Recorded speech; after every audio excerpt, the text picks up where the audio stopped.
ان کے جو مطالبات ہیں کہ 8 فروری کو ریوائیو کر دی جائے, ان کو رہا کر دیا جائے, مقدمات ختم کر دیے جائیں, فلاں چیز, یہ چیز تو وہ ماننے کے لیے کہیں بھی تیار نہیں ہے. وہ تو تیار نہیں ہے, مگر اب یہ اتنی شرائطیں انہوں نے رکھی ہوئی ہیں, پھر یہ مذاکرات کی باتیں کیوں چل رہی ہیں؟ یعنی کہ اب بس ایسی ہوا میں یہ باتیں ہو رہی ہیں کہ مذاکرات کا شور مچایا ہوا ہے کہ شہباز شریف جو ہے وہ مذاکرات کی دعوت دے رہے ہیں, اور انہوں نے قبول بھی کر لیا اپوزیشن نے. آج اجلاس بھی ہوا, آپ کے سامنے بیٹھے تھے وہ باقاعدہ.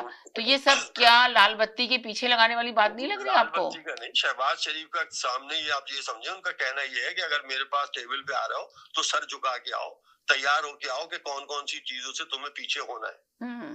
سر اٹھا کے آنے کی ضرورت نہیں ہے مذاکرات پہ آنے کے لیے کہ فلاں مطالبات ہمارے مان لو, فلاں مطالبات ہمارے مان لو. بھائی آؤ اور بیٹھو, اور سیدھا طریقہ یہ ہے, اب جب مذاکرات پہ بیٹھیں گے تو شہباز شریف یہ اسٹیبلشمنٹ یہ بتائے گی کہ دیکھیں ہم نے ان گزشتہ دنوں میں یہ چیزیں کی ہیں, ہم ان چیزوں پہ آگے کام کر رہے ہیں, یہ ہمارا آگے کا ویژن ہے, اگر آپ کو ساتھ دینا ہے تو بیٹھ جاؤ.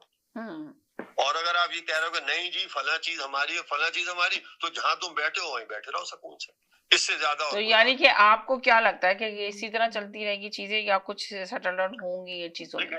حکومت اور اسٹیبلشمنٹ نے تو اپنی جو ڈائریکشن ہے نا وہ طے کر لی ہے, وہ اپنی ڈائریکشن پہ چل رہے ہیں, آج سے نہیں. میں بار بار کہتا ہوں کہ وہ ایک طویل عرصے سے اپنی ڈائریکشن پہ چل رہے ہیں, اور ان کی ہر ڈائریکشن اپنے طور پہ کامیاب ہے, چاہے وہ معاشی حوالے سے ان کی سوچ ہو, غلط ہو یا صحیح ہو, مجھے اس سے کوئی غرض نہیں ہے, چاہے ان کے سیاسی اہداف ہو, غلط ہو یا صحیح ہو, لیکن جو بھی ہیں وہ ان کو یکے بعد دیگرے, چاہے وہ 26ویں ترمیم تھی, پھر وہ 27ویں ترمیم ہوئی, معاشی طور پہ ریکوڈیک کے معاہدے, فلاں معاہدے, جو جس چیز کو بھی آپ یکے بعد دیکھ رہے ہیں, جو PIA کی نجکاری تھی یہ ان کے ٹارگیٹ میں تھی نا, وقت آنے پہ انہوں نے وہ بھی پوری کر دی.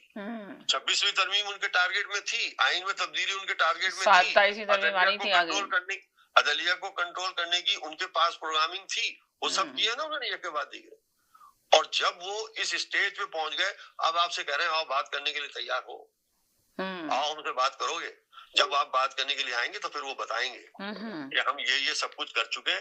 اگر ان تمام چیزوں کو چلنے میں اگر آپ نے کانٹے بچھانے تو جیل میں ہی خوش, اور آپ نے ہمارے ساتھ مل کے ترقی کے سفر پہ چلنا ہے تو آئیں, ہاتھ میں ہاتھ ڈال کے کچھ ہم بھی کھائیں, کچھ آپ بھی کھائیں. جی محمود بھائی کیا کہیں گے آپ اس سلسلے میں؟ سب سے پہلے تو شکریہ آپ نے زکی صاحب کرسمس کی اور قائد اعظم کی آپ جو ہے بات کر کے ہم سب لوگوں کی ترجمانی کی ہے. اور یہ لوگ جو خالی پہ ان کی اولاد آنے کی اولادیں کبھی جو ایک دوسرے سیکنڈ میں آتے تو وہ ہے نا تھوڑا کریں گے. دوسری بات آپ نے مجھ سے پوچھی پچھلی دفعہ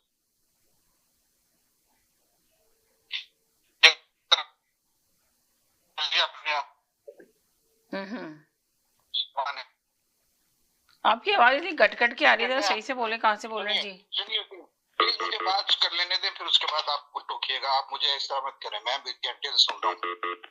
نہیں, آپ کی آواز کٹ کٹ کے آ رہی ہے. بنتا ہے اور آپ کا بھی حق بنتا ہے جب کوئی بندہ کسی موضوع کے اوپر ایکسپرٹ بننے کا کلیم کرے کہ